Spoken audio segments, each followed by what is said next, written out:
Combien j'ai réalisé de royalties dans Amazon KDP en novembre 2021? On va voir tout de suite dans cette vidéo. Bonjour, bienvenue sur la chaîne Liberté Financière, j'espère que vous allez bien. Moi c'est Sylvain, on se retrouve juste après ça.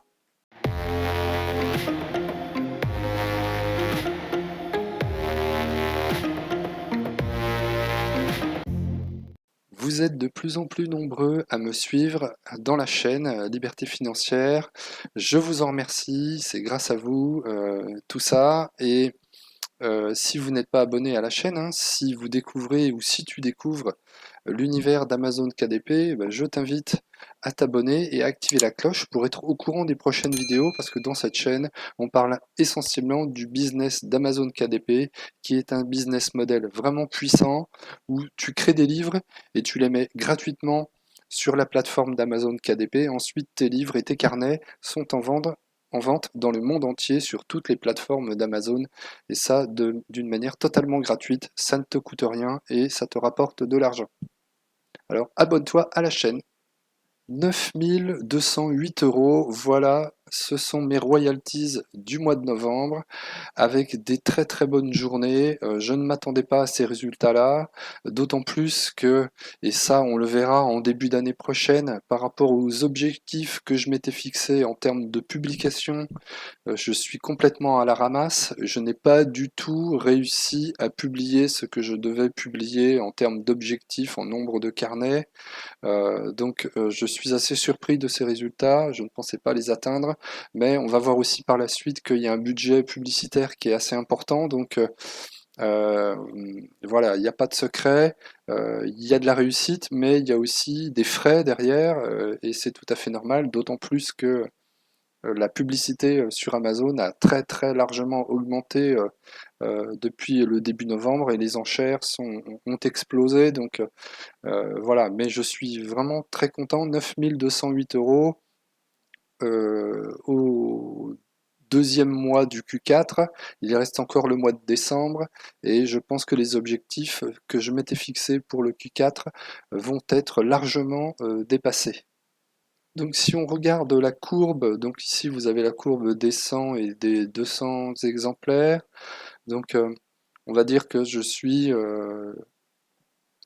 la courbe des 100 et je la dépasse à partir du 15 novembre, je la dépasse quasiment tous les jours, sauf là le 20 novembre, c'était un week-end. C'est vrai que les week-ends, il y a moins d'activité, mais du coup il y a un rattrapage les lundis. Et puis la courbe des 100 exemplaires expédiés est quasiment dépassée tout le temps, sauf une journée à partir du 15 novembre. Donc on voit bien la progression et l'accélération jusqu'à fin novembre et avec les pics qu'on verra dans une prochaine vidéo sur le mois de décembre. Mais le 29 novembre, par exemple, 271 livres expédiés, c'est absolument énorme. Enfin, pour moi, c'est énorme, hein. Pour certains, c'est pas beaucoup, hein. Il y a des personnes qui ont des résultats vraiment incroyables dans Amazon KDP.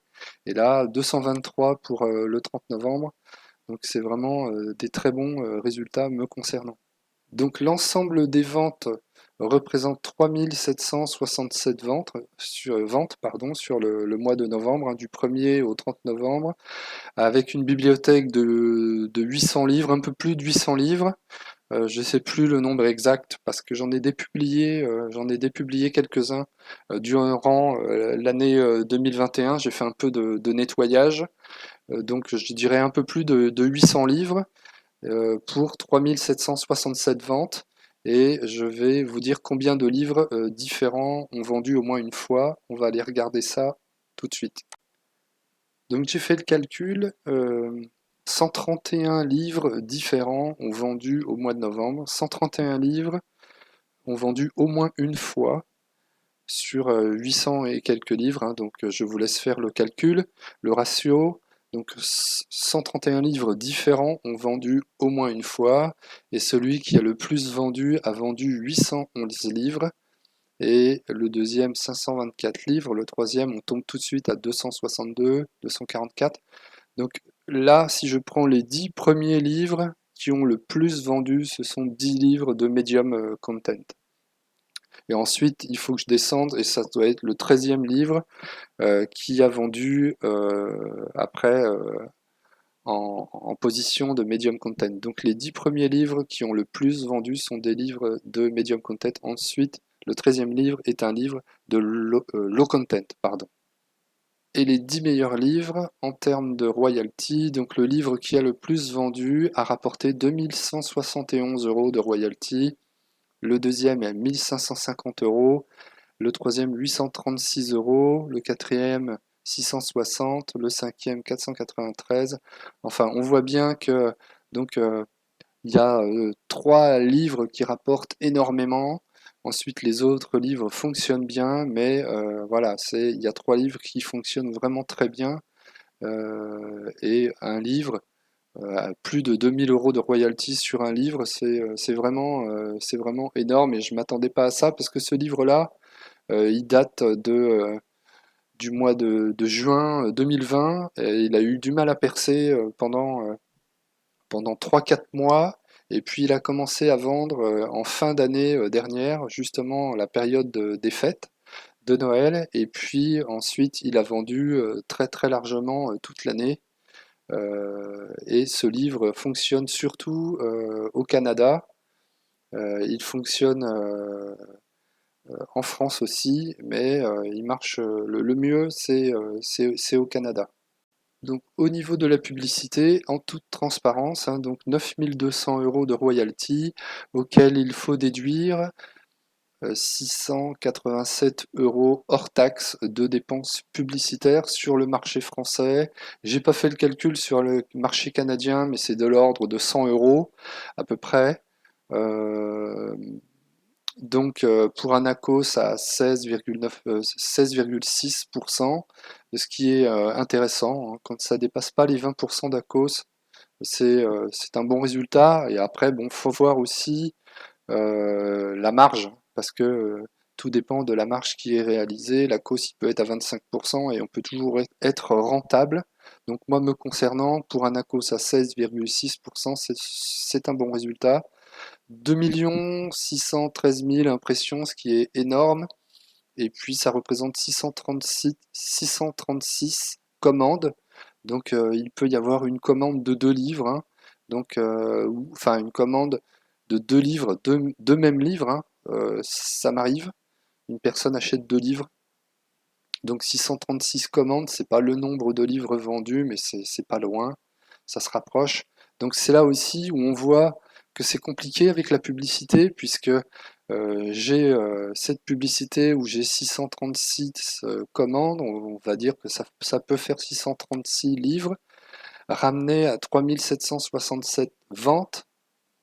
Donc c'est pour ça que la publicité, c'est bien, mais on ne peut pas en tirer une complète analyse, puisque j'ai 536 commandes pour la publicité, mais j'ai quand même 3767 unités vendues. Donc c'est-à-dire que quand il y a une publicité, ça va créer une deuxième image du livre avec le lien sponsorisé, et les clients, ils peuvent voir au départ le lien sponsorisé, mais finalement quand ils vont commander le livre, ils vont le commander en cliquant sur le lien qui n'est pas sponsorisé.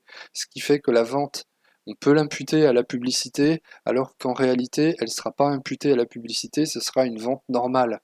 Donc c'est pour ça que c'est assez difficile d'en extraire quelque chose dans les campagnes publicitaires, puisque la publicité vous rapporte, mais bien plus que le rapport des ventes publicitaires que l'on a, puisque quand le client va cliquer sur le lien non sponsorisé alors que son choix a été déterminant parce qu'il y avait la publicité, la vente elle n'est pas imputée et elle n'est pas ici dans le nombre de commandes.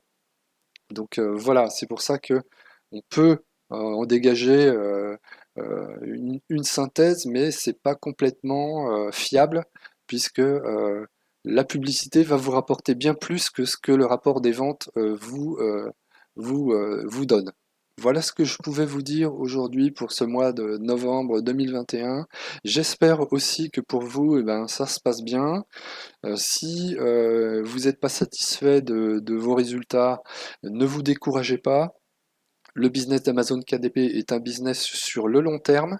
Le travail que vous avez fait, c'est pas du temps de perdu. Il faudra aussi un moment se poser et regarder et analyser vos résultats, regarder quels sont les livres qui ont vendu le plus, pourquoi, à votre avis, ils ont vendu, faites une analyse de ce qui fonctionne, et puis mettez de l'autre côté, faites de l'autre côté l'analyse de ce qui n'a pas fonctionné et pourquoi ça n'a pas fonctionné. Et ça, c'est important que vous preniez un peu de temps dans votre bibliothèque parce qu'il y a des livres qui ont du potentiel, mais c'est parce que la couverture, elle n'est pas forcément très bonne, donc il faut revoir la couverture, ou c'est parce que les mots-clés sont pas optimisés et il faut peut-être à un moment donné revoir les mots-clés. Tout ça, on l'aborde dans des vidéos que j'ai déjà réalisées, je vous invite à aller les voir si vous les avez ratées. Et puis, je vous dis à très bientôt sur la chaîne Liberté Financière. Je vous souhaite une bonne soirée, une bonne fin de week-end, et puis à la prochaine pour une autre vidéo. Alors, si vous avez été satisfait, ben, mettez un pouce bleu, abonnez-vous à la chaîne, activez la cloche, hein, ça aide à faire grandir la chaîne. La chaîne a besoin encore de grandir, hein, elle n'est pas assez importante, il faut que ça fonctionne. On a besoin de faire connaître le business d'Amazon KDP parce que c'est vraiment un business formidable. Et plus il y aura de monde qui en profiteront, et plus il y aura de la qualité dans Amazon, et plus les livres sont meilleurs. C'est pour ça qu'il faut tendre vers de la qualité. Il faut continuer à faire du low content et du no content. Moi, j'en ferai encore. C'est pas parce qu'on fait du low content et du no content qu'on ne fait pas de la qualité. La qualité, on l'a fait, mais il faut aussi faire tous les livres. Il faut faire du no content jusqu'au medium et au high content. Et c'est là où on aura le plus de résultats. Mais il faut une bibliothèque variée pour avoir des résultats, je dirais, bien répartis. Je vous dis à bientôt pour la chaîne Liberté Financière.